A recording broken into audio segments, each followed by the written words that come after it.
students, today we are going to discuss on agent and environment, intelligent agent. In the previous lecture, we discussed various components of AI. Now, components of AI means which are the entities or which are those aspects which AI should have. These are nothing but the components of AI. Components of AI are nothing but the human traits of human being which must be we expect in the machine. Which are those human traits which we need to have in our agents? Those are nothing but the reasoning ability must be there in your intelligent agent. Intelligence is there. Okay. Then problem solving ability must be there.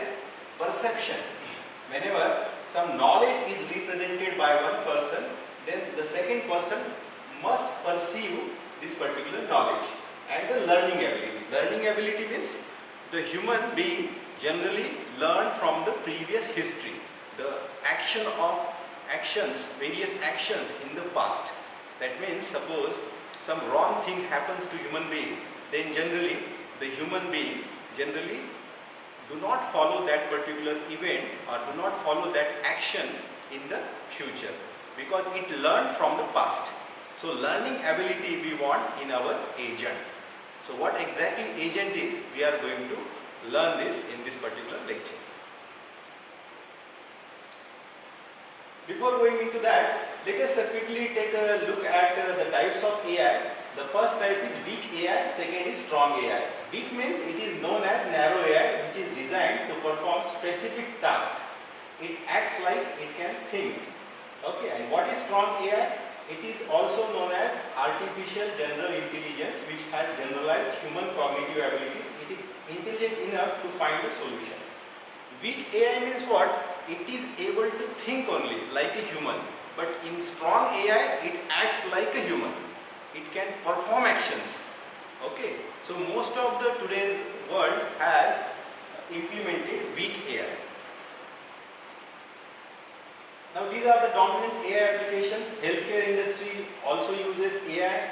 Automobile sector uses AI. For example, in the previous lecture we discussed, Tesla company has devised his own driverless cars or smart cars or autonomous cars. In finance sectors, to predict the upheavals in the Sensex market, finance, this section also uses the AI. Surveillance industry means monitoring, and social media, obviously I gave the example of Netflix, which puts the relevant advertise on the YouTube. Whenever you start the YouTube and you are having some previous history of searching, then relevant to that, the Netflix puts the ads in during your watching that YouTube channel. Okay. Then entertainment industry, for example, in gaming industry also AI used, robotics, agriculture, e-commerce and education, as well as space exploration. I just explained in the first lecture, NASA has managed to send a space station at the Mars, and it is controlling that station, all the actions of it from the base station. That is space exploration. These are the dominant AI areas. First is machine learning. It is a very hot topic nowadays. And then natural language processing. It is also one of the important area where the AI researchers are working. Expert system, medical diagnosis system, vision, computer vision, speech processing and speech recognition, planning and robotics. These are the dominant AI areas. All these comes under AI. The next is agents and environments. Now what exactly agent is? Agent is anything that can be viewed as a perceiving its environment through sensors and acting upon that environment through effectors. Now what exactly agent is? Agent takes the inputs from the sensors, okay, analyze it, process it and then perform the action. Okay, the sensor inputs are coming from the environment. Environment means what? The area or the surrounding of the agent where exactly the agent is working. The surrounding area of agent, the problem area of agent. Okay, it is called as environment. from this environment, the agent takes the inputs with the help of its sensors. Okay, and then based on the inputs, based on the measurements, it processes that data and decide what actions to do. Once the action is done, then environment gets changed. Means it tries to change the environment through its actions. Now it can be very easily learned with the help of this particular diagram, where you can find there is an environment, okay, and this is an agent. Then percept means what? This is percept means the environment with the help of sensors. The agent takes the percept means measurements, okay, or readings you can say. Then agent performs the processing task based on the processing and previous history. It decides what actions to do. Once the actions is performed, then automatically the environment gets changed. Okay, this is what about agent is. So agent can be it can be a machine, it can be a human being, it can be a robot, it can be a program.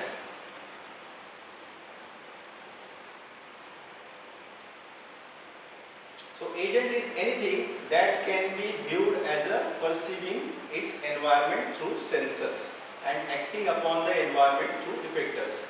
A human agent, for example, has eyes, ears and other organs for sensors as a sensors, and hands, legs, mouth and other body parts as effectors.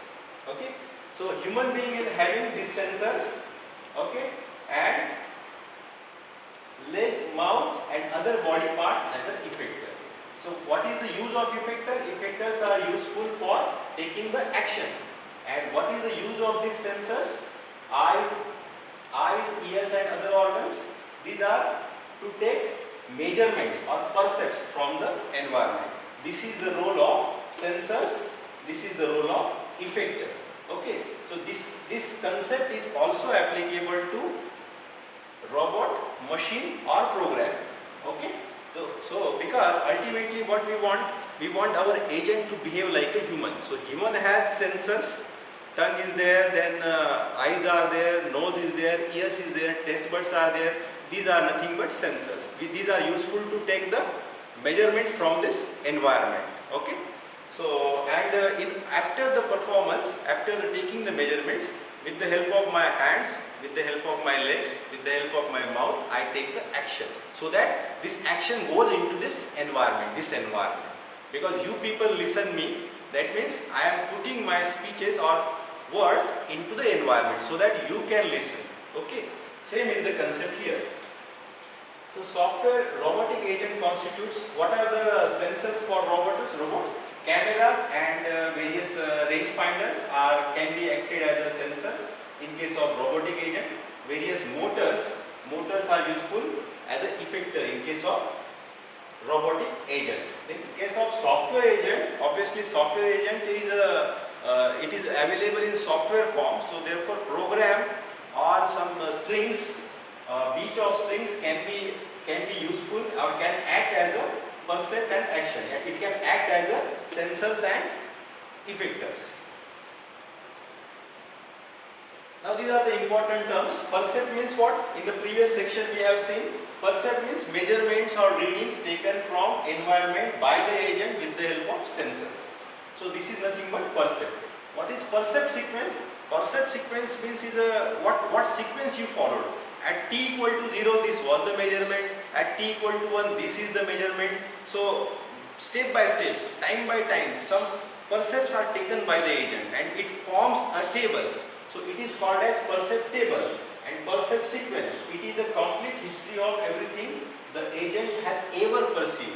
In general, agent choice of action at any given instant can be depend on the entire percept sequence observed to date. Agent function, next term is agent function. What is agent function? It is a function that maps any given percept sequence to an action by agent. Agent function means what? It is a function that maps any given percept sequence. Percept sequence means what? At t equal to 0, this was the measurement. At t equal to 1, this is the measurement. Based on this sequence, what action to be performed by the agent is nothing but this particular this particular concept, this particular action is explained by agent function. Okay, this can be understood by the next slide. Again we will come back to the previous slide. Here you can find, for example, this is a example of vacuum cleaner agent. In vacuum cleaner agent you can find this is a vacuum cleaner, room A is there, room B is there, and there is some dirt. Now currently the vacuum cleaner is in A room. Okay, so what are the possible percept sequences and what are the possible actions?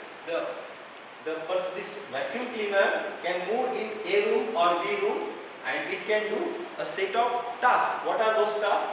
Either it can move right, or it can move left, it can suck the dust, or it can stop doing anything. Here the percept sequence is, for example, room A is clean, then what action this vacuum cleaner will do? It will move to the right. For example, room A is clean, then if it is clean, there is no dirt, then it will move to the next room automatically, because this is the program given to this particular vacuum cleaner. So what is the action for this percept sequence? If A is clean, then move to the right. Move to the right. If A is dirty, then what the agent will do? Suck. If B is clean, room B is clean, then what it should do? It should move to the left. This vacuum cleaner agent must move to the left. So this is what is this partial tabulation of simple agent function. This is the agent function, and this is your agent, and this is the environment of that agent. In the previous slide we have seen one agent we mentioned and one environment we mentioned. Here in this case, this vacuum cleaner is our agent, and this room A and room B comprises the environment. Okay, and this is one percept, this is second percept. Okay, based on the percept, some action is performed, and this is your agent function table. According to this table only, this your vacuum cleaner agent will do the actions. Now go to the next slide again. You see, agent function is a function that maps any given sequence, any given percept sequence to an action. It is basically a table which consists of set of percept sequences and their corresponding action. Such a table is of course an external characterization of agent. It is an external characterization of agent. Agent function is an external characterization of agent. Means what?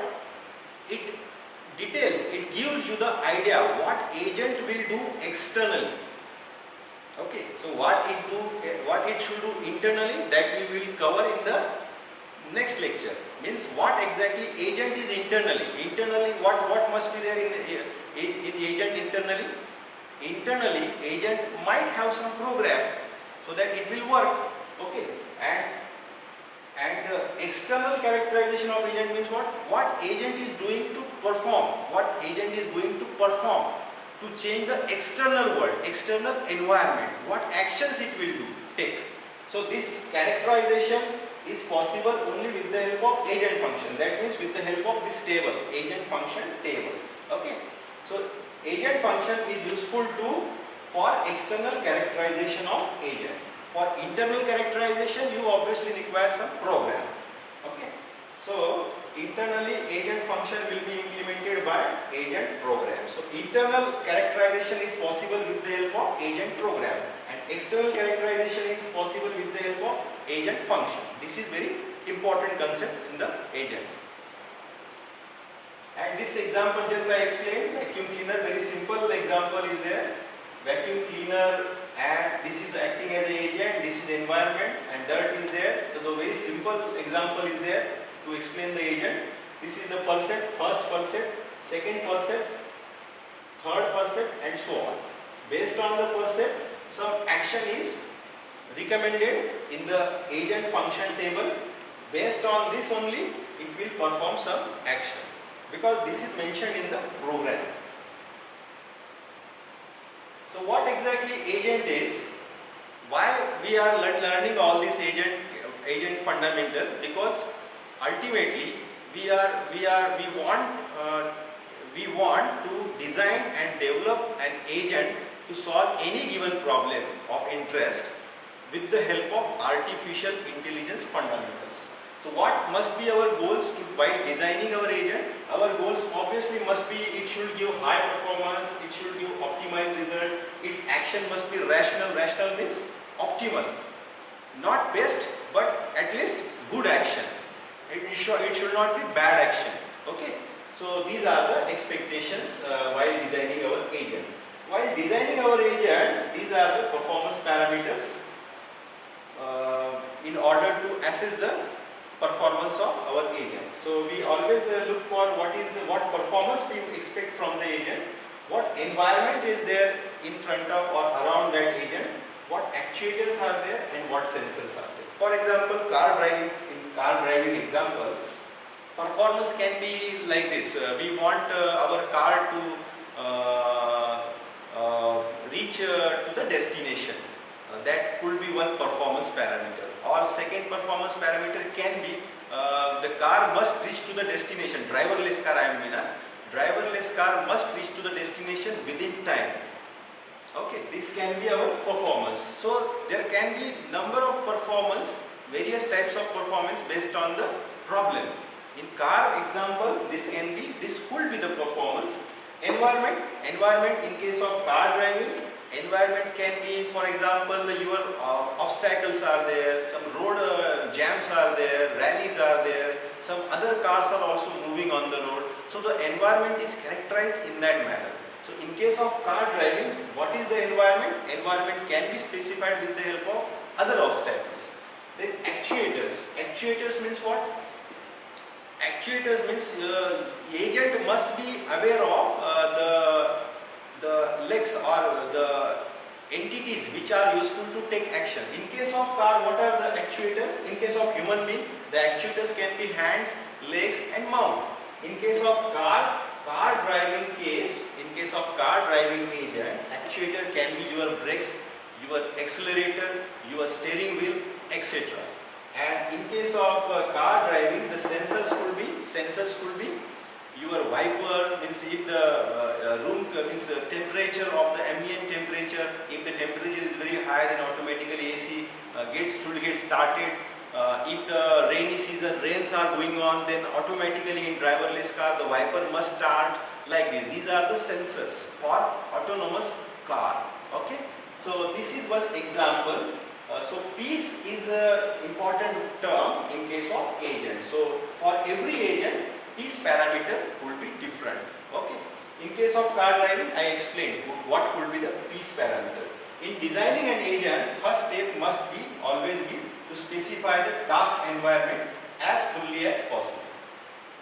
So if you want to design an agent for a particular problem, first of all, we need to specify what kind of environment is there around that agent. If you clearly specify, fully specify the total environment around that agent, then and then only your agent could be intelligent. Otherwise, it will take wrong actions. Okay. If it take wrong actions, then you will not get the expected results or expected outcome of that agent. Then there will be no use of designing that agent. So agent, while designing the agent, you should fully specify the environment around it. Thank you very much.